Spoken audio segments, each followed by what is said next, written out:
All right, everybody, good afternoon. You know what today is, you know what it's all about. We are doing Snap Count Monday, and unfortunately, it's going to be a pretty bad Snap Count Monday for a few different reasons. For one, let's just go ahead and jump right in here. Please click the thumbs up button on this video, subscribe if you're new, click the bell for notifications, become a channel member for $2 a month. Those are the best ways to support the channel.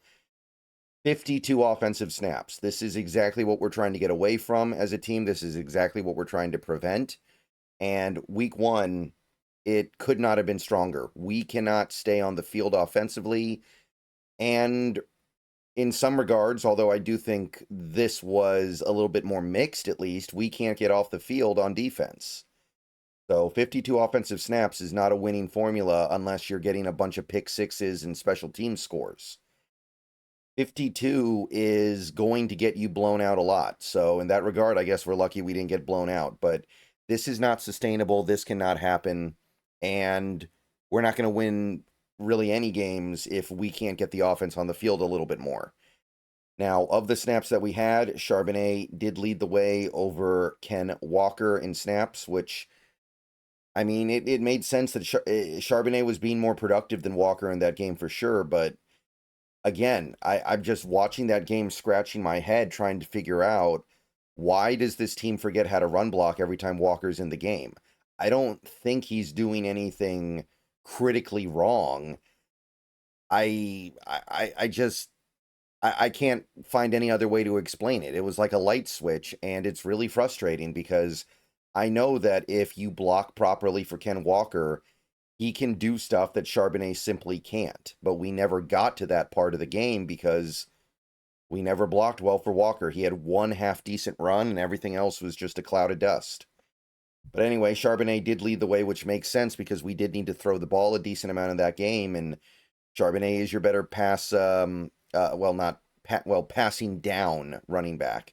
He is, I think, all around a better receiver, and he's a much better blocker. Robbie Oots got a lot of action as well, so there were some people who were saying we needed to use fullback more, we needed to use I formation more.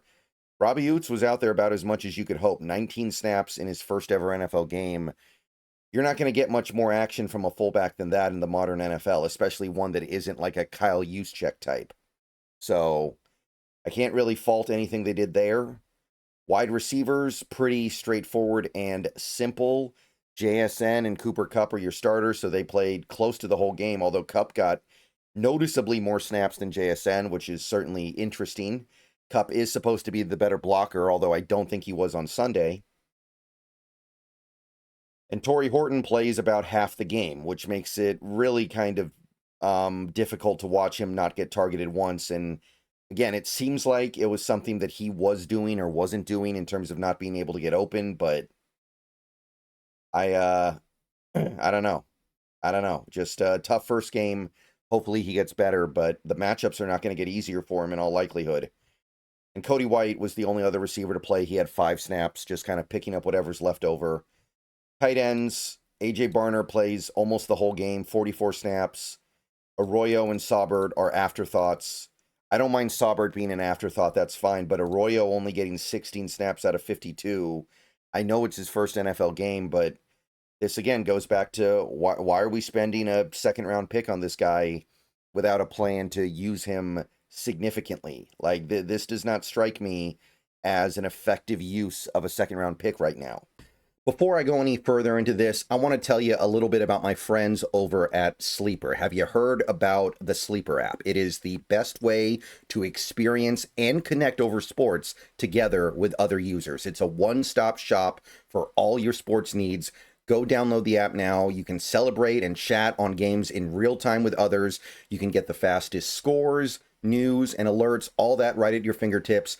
And of course, you can play in fantasy leagues and win real money on picks contests. So you can enjoy sports the way they were meant to be, together. Download the #1 sports app today. And when you go, use promo code SBN, that is SBN, and you'll get up to $100 match on your first deposit. Terms and conditions apply. See Sleeper's terms of use for details. Currently operational in over 25 states. So check out Sleeper today. Don't forget promo code SBN. And the offensive line is very simple this week. We had every starter play all 52 snaps, and we went jumbo one time. Josh Jones got in the game. I think he lined up on the left side. I can't remember for sure, but he played one snap. Didn't really mean too much either way. And that is that for the offense. So pretty straightforward, not much to say, not much to really debate about. I don't think the team did anything wrong here. Again, maybe Arroyo, they did something wrong, but again, for all we know, he isn't good, and they're just not playing him a lot because they don't trust him yet. I don't know.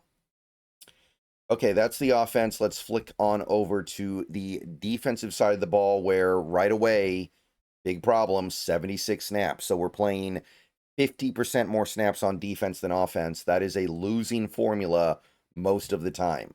It's hard to win games when your defense is getting this worn out and this exhausted. And the problem builds up very quickly. You've got Leonard Williams and you've got Byron Murphy playing almost 60 snaps each. I know it's week one and you can get away with it, but you do not want these two guys wearing themselves out in game one like this. And it's not like they played an unreasonable percentage of the game. They played about 76 to 78% of the snaps. That's reasonable. What's not reasonable is playing 76 total snaps. So even when you have that reasonable percentage, they're almost out there for 60 snaps a game. And another part of the problem is you don't have anybody else you really trust. Jarran Reed played about exactly half the game on defense, 50%, 38. That's great. But everyone else may as well not be on the team. Bohanna gets 10 snaps. Okay. Mike Morris gets 3. So even in this situation, you don't trust him to be able to actually do anything. Now, Mike Morris, I kind of get, because you are talking about a 3-tech room that is already a little bit crowded with Big Cat, Murphy, and Reed. But wasn't there a plan to use Morris on the edge a little bit? And you had no Nwosu. Where was that?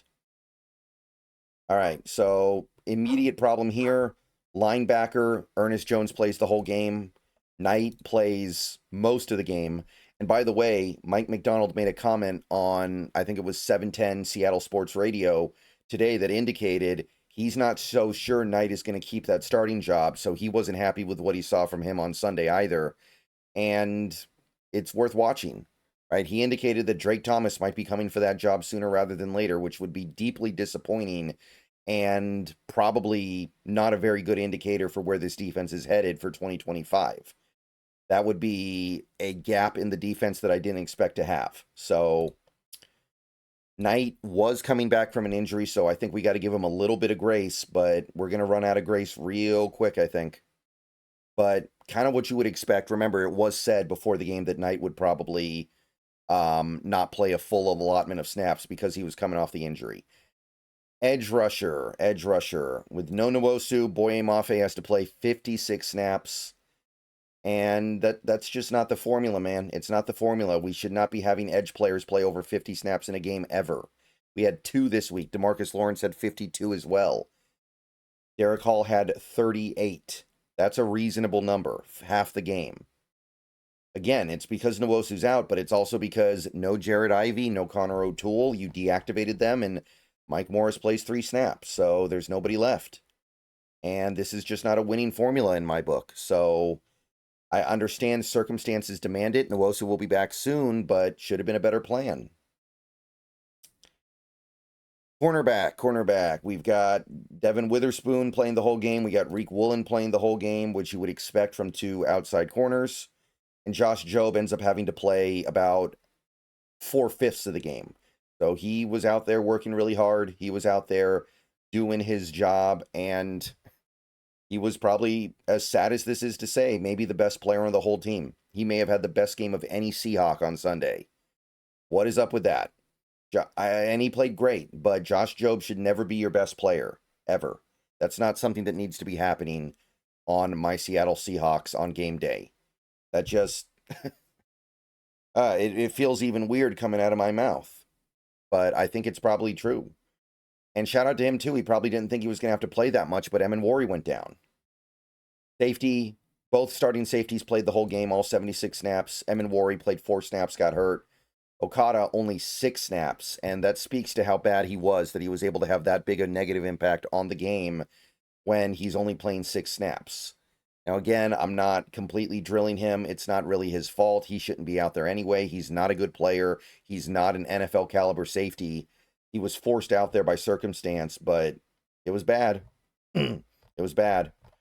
All right, that's it. I know that was kind of quick, but there isn't really that much to talk about. There isn't that much to debate. The offense just needs to stay on the field longer. I don't think the defense did a terrible job getting off the field. It wasn't great, but they didn't deserve to play 76 snaps. Offense needs to do something at some point. Okay, probably one more video later today if we get more updates from the Seahawks on somebody like an Emin Wari and his status, and maybe some stuff with Nwosu, but we'll see. Let me know what you guys think down below. See you guys later. Go Hawks, and that's your Snap Count Monday, first one of the year. Not a good one.